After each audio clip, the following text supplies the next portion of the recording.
You know, if there's anyone who knows what is truly best for you, it's God. And with that, he knows who the man is that is best for you as well. And though I believe most of you watching who are believers would agree with that, the unfortunate reality is that many leave God out in the process of figuring out who they should be with. Now, when I say leave God out, we got to be very specific because there is an inclusion in God to a certain extent, but it's not the way that I believe it needs to be done. All right. And of course, I'll explain because I'm not trying to judge or put down anyone's method, but I do believe there are some mistakes that we're making. But one of the main ways it's not included is in even confirming, is this guy it? Now, we'll get into that in a second. But I know so many people will go to God about their finances, will go to God about their health, will pray to God about so many different things, all right? But when it comes to love and relationships, it's almost like, hands off, God, I'll take care of this. Like, I'm gonna figure this one out, okay? And I believe that many people struggle, which is why you may have heard me mention this before.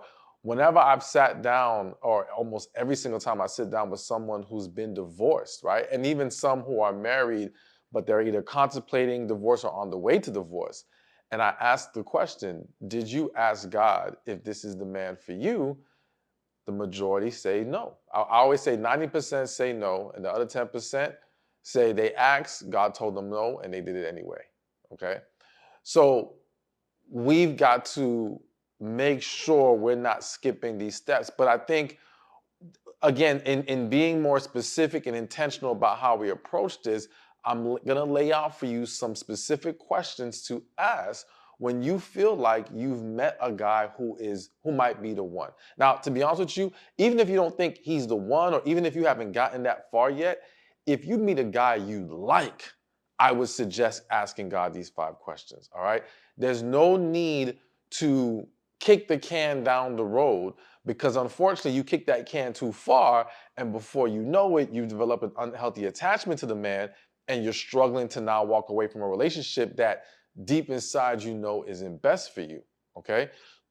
So we don't want to delay this process. We want to get to it as quickly as possible. With that said, let's get to some of these questions. Now, the first question we can start with is simply asking God, is this the man for me? Okay? Now, here's why I suggest asking and asking that directly. Again, a lot of people will pray when they meet a man. A lot of women will pray when they meet a man that they like. And what they're asking God, or what they're requesting of God, is, Lord, please make this the man. Lord, God, please, I hope this works out, right? That might be one angle many take, okay? And it's understandable. I think we've all been there at some point in our lives. But again, God can't, not that I want to say God can't, because God can do whatever he wants. But God has given us free will, and he's not looking to make the wrong man the right man, okay? He's looking to help you, guide you to who is best for you, as well as he's guiding that man to the woman that is best for him, all right? So it's more about asking God to identify, to say to us, who is this man, and should I be dealing with him, right? Now, another angle some may take, many women take, is a prayer that I mentioned in my book, The Man God Has for You. And I call it the most popular prayer that women pray. And it's the prayer that goes, Lord, if this man is not for me, please remove him from my life.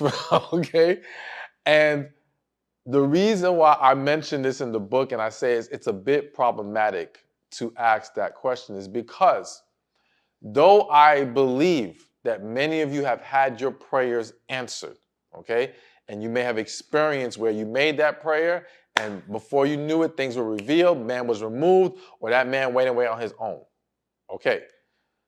However, I believe many of you prayed that, and what ended up happening in life, in what you could see and process, only created confusion, or you don't realize that it wasn't God pushing him out, it was you. Here's what I'm saying. Because when you are going to God and asking God to remove him if he isn't, not God, what do I need to do here? Not God, is he the God for me? But God, just take care of this for me, okay? You essentially, whether you realize it or not, will take a wait and see approach, all right? And in a wait and see approach, you're more likely to still be very guarded, very cautious. Cautious not in the good way where you're just trying to make sure everything's okay. Cautious in an unhealthy way because you're holding back and you're actually waiting for the next pin to drop, so to speak. And in that, you don't realize that the way you're showing up or not showing up now is actually turning the man off, is actually pushing him away. And so now that he leaves, you'll say, oh, well, God answered my prayers, but really, that could have been your doing, all right? So to help eliminate that confusion or to avoid that possible problem, the better approach, in my opinion, is to ask God, is this the guy for you? That way, then you'll know how to proceed from there. Because again, even if you ask God to remove this man if he's not for you, and then he goes, we should then follow up to confirm, all right, was that you? was that your doing? Is that what's happening here? Or is this a coincidence? Even though some people don't believe in coincidences, or is it just it happened to fall this way right now, but that's not actually what this all means? We want to verify. I know this may sound like a lot to have to do, but again, if we want to make sure we are not muddying up the situation in any kind of way, following up with God to confirm, I believe, is one of the best things we can do. All right. So again, you want to ask God straightforward, is this the man for me? All right. So now we've asked that first question. Another question to ask God when you think you may have found the one is asking God, okay, how do I now proceed? Or even, should I get into a relationship with this guy right now? So let's break this down. First, let's start from how do I proceed? Because one, let's consider the fact that you may, in your prayer of asking God if this is the man for me, receive a no. All right. And don't worry, at the end of this video, I'm going to give you some tips on hearing God more clearly. For those of you who may say, well, I struggle to hear God and I don't know what he's trying to tell me. So I'll give you some advice with that at the end of this. But you may hear no, right? Now, of course, for many of us, there can be a struggle with that no, especially when we're hoping for a yes. I'm going to be transparent. I remember one time I had met a woman, thought she was amazing, and I was afraid to ask God if this is the one, because I was afraid to hear that no. And I was delaying the question for a little bit, but I was like, nah, this ain't right. I tell people all the time, you got to ask, don't drag this out. I got to practice what I preach, right?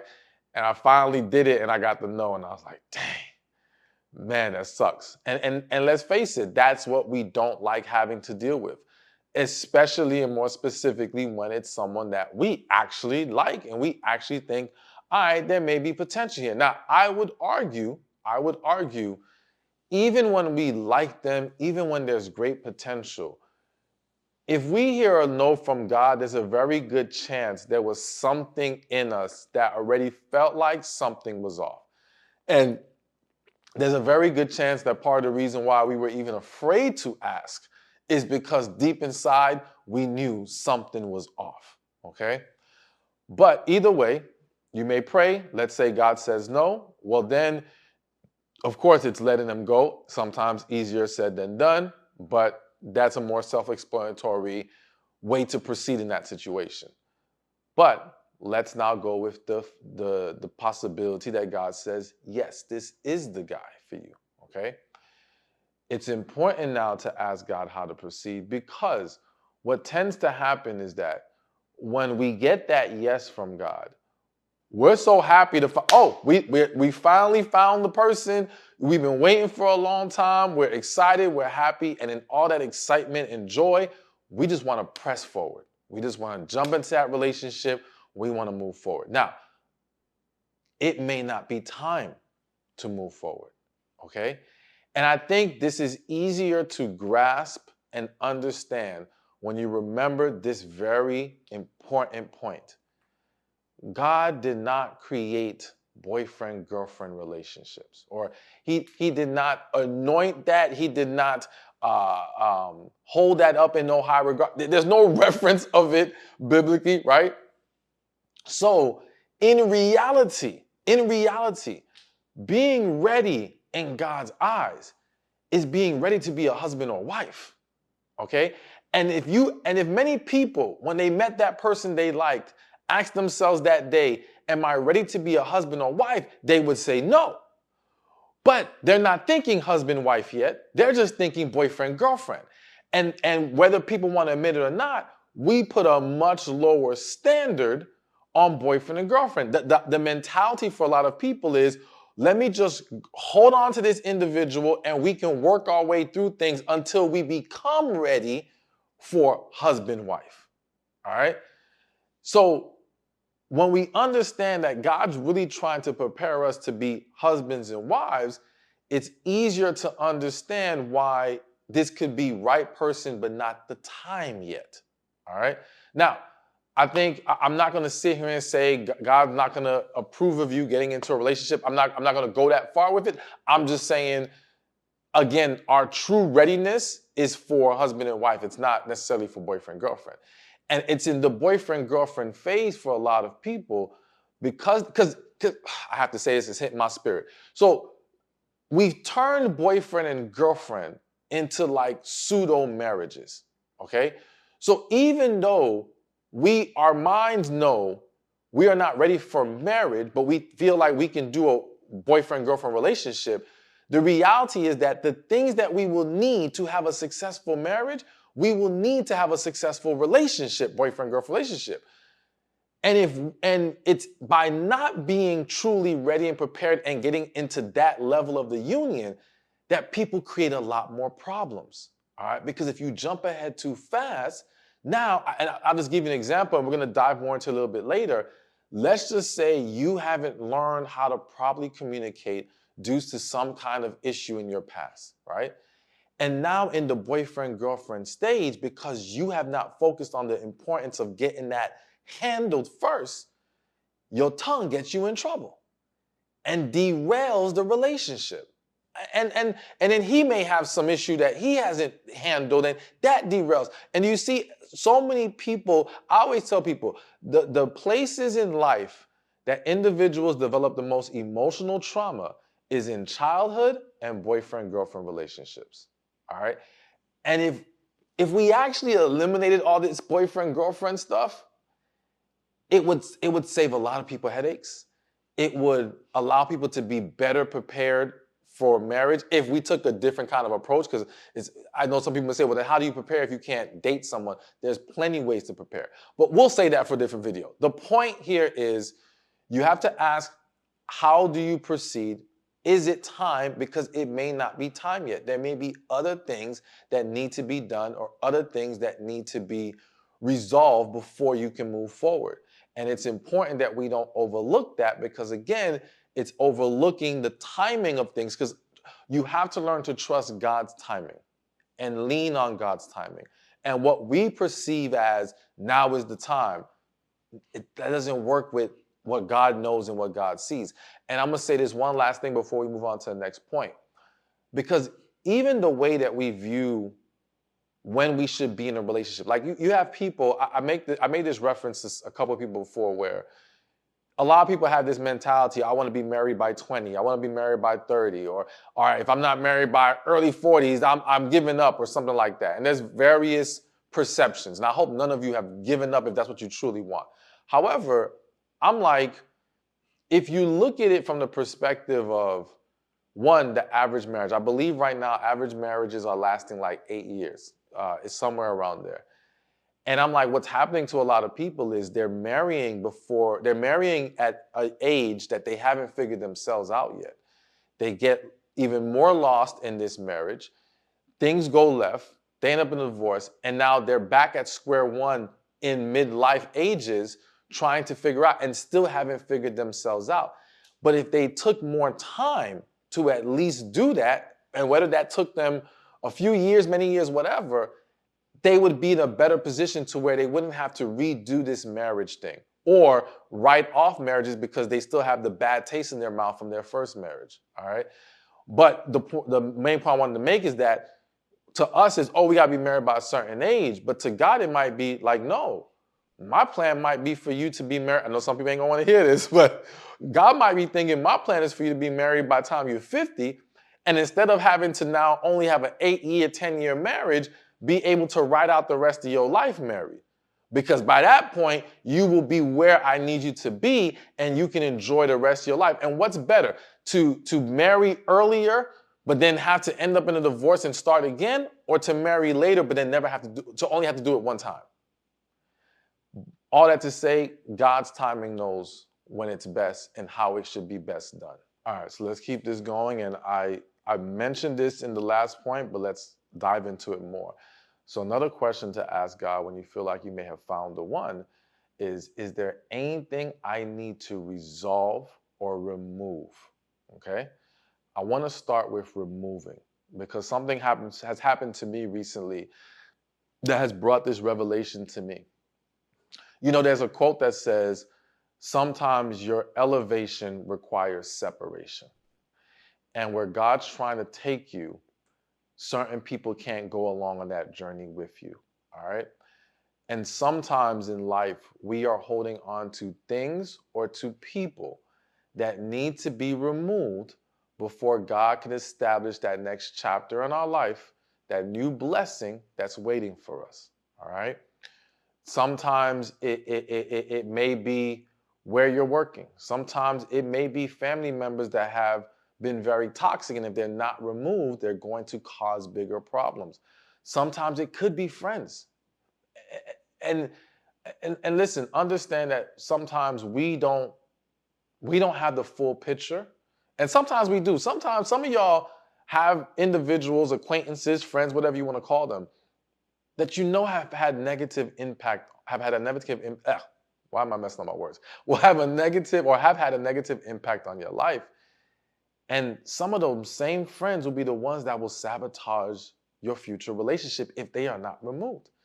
And there are a lot of people who have experienced that, who let that negative, bad, not a real friend linger, only for them to be the one to cause a problem and bring down or at least contribute to the destruction of their relationship. Now, I'm not saying look around and start dropping friends like crazy at this moment. I am saying, again, ask God, is there anything you need to remove? All right? But also, is there anything you need to resolve? So, like I said, a lot of times we meet this person, we experience this intense, amazing connection, and we become so fixated on wanting to be with them, wanting to move forward, even or maybe even ensuring this is the one for us, that we forget all the stuff that maybe has been lingering within us that can cause a problem. So sometimes it's not that friend or that family member or that job or whatever that's going to become an issue. It's the emotional baggage within you. It's the trauma and hurt you haven't resolved. All right. And honestly, I would encourage you all not to wait till you feel like you've met that person to ask this question and to address these things. The sooner the better. Because in doing so, you will allow yourself to be able to recognize and embrace that individual when they come your way. I can't tell you how many people have not been able to embrace the connection they've experienced, both from men and from women, because of deeper fears getting in the way. All right? And again, what happens is when you're dealing with people that don't tug at your heart truly because they don't have that connection with you, or you're not dealing with anyone at all because maybe you just have a jaded outlook on relationships and men right now, that part of you that might be a problem doesn't get fully exposed, or it doesn't stand out as much as it needs to because it's not being as triggered right now. But that's not a good thing because, again, what happens is you finally meet the person, they start making you feel more vulnerable than you ever felt in your life. It can freak you out. It can scare you. That trigger can happen before you know it. And unfortunately, people undermine the potential of their opportunity. All right. And I want you to understand, I say this to you with love. Don't have this idea that, oh, well, when I meet the right one, love will conquer it all. It's not that I'm saying love cannot conquer, but man, people have so much fears that are so strong, and their willingness to face those fears, even with love being on the line, it's difficult. And here's the main reason why. Is because the love that is so real, the love that is a genuine connection, almost everyone on this earth, when you get to a certain point in life or you've experienced certain things, starts to become very skeptical of real love. All right. So now when real love comes, as much as you feel it and you feel like you know it sometimes, for many of you, not everyone, but for many of you, it can give you much to question. Not because it's not real, but you've been through so much nonsense already, you're not sure what to trust. You're not sure if I can take the chance of putting myself out there, or am I just feeding myself nonsense and I'm going to end up being so hurt. That's what goes through a lot of people's minds. But again, that's because we haven't resolved and released the trauma, the pain, the disappointment from our past experiences. And when I say heal and resolve and release, we're not just talking romantic relationships. We're talking childhood. We're talking friendships. We're talking everything, because all of that can contribute to your struggle to be with the person who is truly best for you. So be willing to ask God if there's anything you need to remove and resolve. And if you need assistance with healing, check out my book, Love After Heartbreak. You can click the link in the description or in the comment section. It will give you the steps to healing the same way I give my clients. It's going to really help open your eyes and set you free in a way that you cannot imagine right now. So again, get the book, Love After Heartbreak, and please do all the steps in the book. All right, so now, I hope you guys are still with me. I know for some of you this might be very heavy, all right? But you're strong, you got this, let's keep it going. The next thing to ask God when you feel like you have met the one is, should I express my feelings to him? Now, some of y'all probably like I don't know what word to use right now, but I feel like some of y'all may have clutched your pearls, I guess you could say, because the thought of being vulnerable in that way and expressing yourself is scary for many people.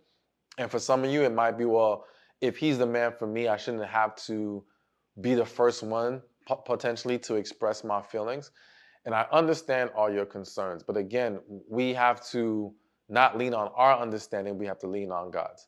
And leaning on God's means asking God things like this. And the reason why I had this on the list is because I have seen so many countless situations of women who, whether they feel like this man is the one for them, whether they feel like God is telling them this is the guy for them, they have a strong desire or like for this man. But they are stuck in a holding pattern, stuck in a gray area, because nothing is being expressed. They're not sure how to navigate it, and they're just waiting for something to happen, right? And again, some of you guys are fed this idea of, well, if the man wants you, there's nothing that will stop him from coming after you. And I'm sorry to say that's simply not true.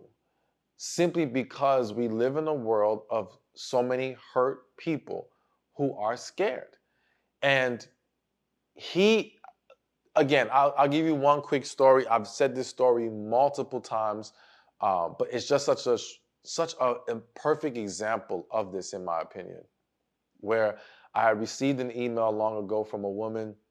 She said she needs help. And I was like, okay, what's the problem? She said, I'm in love with my best friend. I said, okay, why is that an issue? She said, well, because my best friend just got married 2 weeks ago. And I said, well, how did we get to this point? And she said, well, she's been in love with him. She was too afraid to say anything. Oh, let me back up a little bit. He got married, and at this moment when she's emailing me, she said he's in love with her too. This is 2 weeks after he's married. I said, okay, how did we get here? She said, well, they've been friends for all these years. They both had deep feelings for each other. They feel like they're each other's soulmates, but both were afraid to express themselves. They didn't want to like ruin the friendship or lose the other, was also afraid the other did not feel the same way. Neither said anything, but unfortunately in life, people may still have a desire for marriage. And I tell y'all all the time, like the majority of people who are married are not married to the person they have the strongest feelings for. That doesn't mean there aren't plenty of marriages that does exist and there are two people who are best for each other. But I would argue the majority, and all you need is 51% for a majority, is is two people who have stronger feelings for someone else, or at least one of those two people has stronger feelings for somebody else. Either way, he wanted to get married. He found someone, got married. At that point, she couldn't hold it in any longer. She finally says something, and now they find out they both feel deeply for each other, but he's 2 weeks into a marriage. Now, unfortunately, I never got to hear back from the young woman, and so I don't know how things progressed after that. But it just shows you how people don't say anything. And the whole time, simply expressing yourself, it may not bring you the result you want. And I know that's the fear. No one wants to be rejected, right? But when you are stuck in a holding pattern, you need that clarity to set you free. You need that clarity to break you away from this situation, because what's also happening for many people is, if God forbid you are holding on to a desire for a man who is not for you, right? You have now essentially become emotionally unavailable whether you realize it or not. And when other men come into your life or even trying, you're unable to go in that direction because you're so fixated on this situation that you have not found peace about, you have not gotten clarity about, therefore you have not resolved it, okay? So by asking God if you should express your feelings, to me, it's like a safeguard to ensure there is no confusion here. Now, of course, if God says no, sit back, say nothing, then so be it, right? But if he tells you speak up, then speak up. And the idea that, well, you shouldn't have to say anything first. Listen, you know what I find very interesting for those who are, again, believers, one of the popular stories that you used to hear a lot in church that they would use as a reference is Ruth and Boaz, which, if you didn't know, I have a book called God, Where's My Boaz? And I talk about that story. And it's almost like they would tell the women, wait for your Boaz. But if you know the story, Ruth had to go to Boaz first and essentially, in so many words, express her desire or express or give the proposition of him taking her as a wife. If she does not express anything, it doesn't materialize. So it's like many people use that story, but they overlook the fact that, yes, there are examples of women speaking up. And I use the word speaking up very specifically because, again, I always say, I am not trying to tell a woman to chase a man or to pursue as in this ongoing pursuit of a man. But I think expressing interest, expressing desire is acceptable and sometimes will be necessary. But don't leave it up to me to tell you. Ask God and let him tell you. All right, so I had a few more questions actually, but I'm gonna add one more, and then I'm gonna give you some tips on being able to hear God more clearly. Okay, and this one I'm gonna say what it is, and then I'm gonna explain why I had to put this on this list. So the next question to ask God when you feel like you may have found the one is this man where he needs to be spiritually? Okay, so let me start with this angle as to why I had to put that on the list. One, because there are a lot of women who meet a guy like a guy and in wanting to move forward quickly, overlook the fact that the proper spiritual foundation is not in place. And the guy is at a place in his life That it doesn't mean he won't get there. He's just not there yet. And if you're not careful, if you get with him before he's where he needs to be, then he can end up pulling you further away from God rather than bringing you closer. And I believe that when it's the right partner, when it's the partner that God truly has for you and wants for you, it's someone who's going to contribute to bringing you closer to God, to strengthening your relationship with God. All right. But there's a lot of people where they're running interference, if anything. Okay. And not to mention contributing to derailing the purpose of the woman in her life. But let's take it in a different direction. The other this is the main reason I had to put this on this list, is because there are so many women. Quick story. Long time ago, went to speak at this woman's house. She had like a little get together with a bunch of ladies. Make sure the camera's correct, because I kind of kicked it. All right. So quick story. Went to this house to speak to a bunch of ladies. They had this whole women's group or whatever. Long story short, one of the highest ranking women in the church, if not the highest, came to me, pulled me to the side, and she says, I'm 50 something years old. I want to get married. What do I need to do? And I said, well, in all your years, no one tried to marry you? She said, no, I've been proposed to 3 times. I said, and you said no to all 3? She said, yes. I said, why? She said, because I felt like they weren't where they needed to be spiritually. And I said, okay, but did you ask God about any of them? She said, no. And I said, so you felt like you leaned on your perspective of what their level needed to be rather than going to God. And I see this happen a lot, where women are looking at men, evaluating their spiritual lives from their lens and not from the lens of God. And many women, this is just one example of how things can be misunderstood or not properly evaluated, is that a lot of women don't realize men tend to worship different than women. All right. One great example, I read this book. I read this book. I need to finish reading it. It's called Why Men Hate Going to Church. Right. And one of the things it mentioned in there is how men typically don't like the praise and worship session. Right.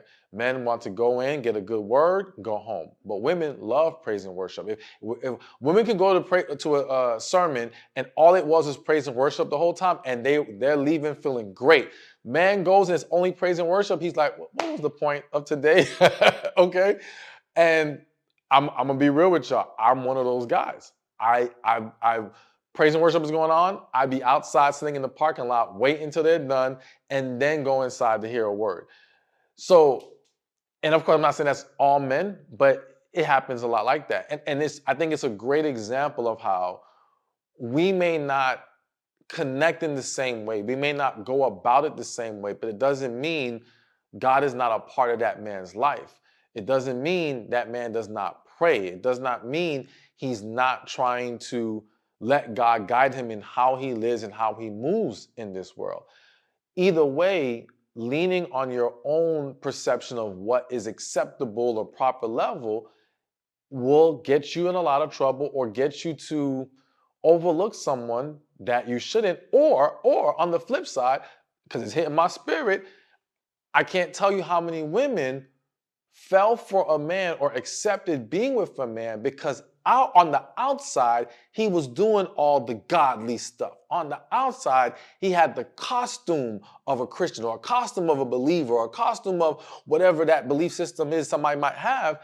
And they say, oh, well, he must be a man of God because he does all these things. But beneath that, he was a wicked man. Beneath that, he was completely on a different end of the spectrum and end up being abusive and narcissistic and all these things.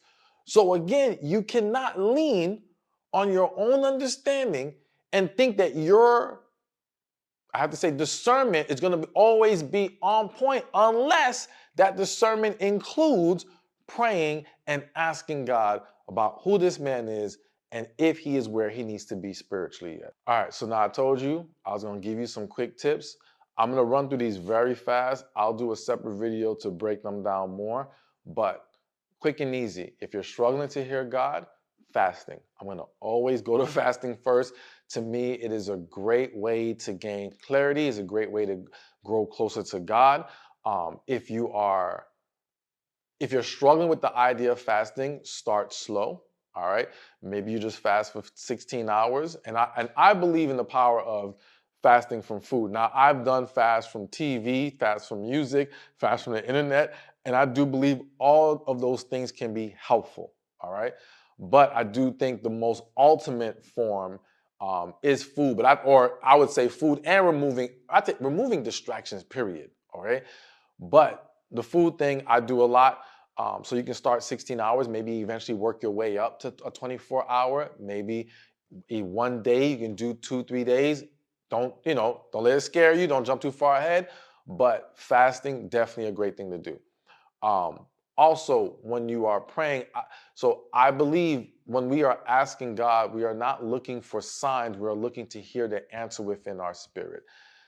Again, I have to do a different video on this, but signs can get a lot of people in trouble and it can be misinterpreted. You want to listen to the voice within your spirit, within. And I believe that we all hear it, but sometimes we don't like what we hear. We try to rationalize past what we hear, or we have not gotten comfortable with the voice that we hear from within. All right. So practicing prayer and asking God is another thing to do, because I always say you want to pray about anything that you're conflicted or confused about, and you want to practice with the little things, right? Because then when the big moments come, you'll be so used to this approach and this process that it'll be easier for you. But when you're new to this, it takes a while getting comfortable with the whole thing, right?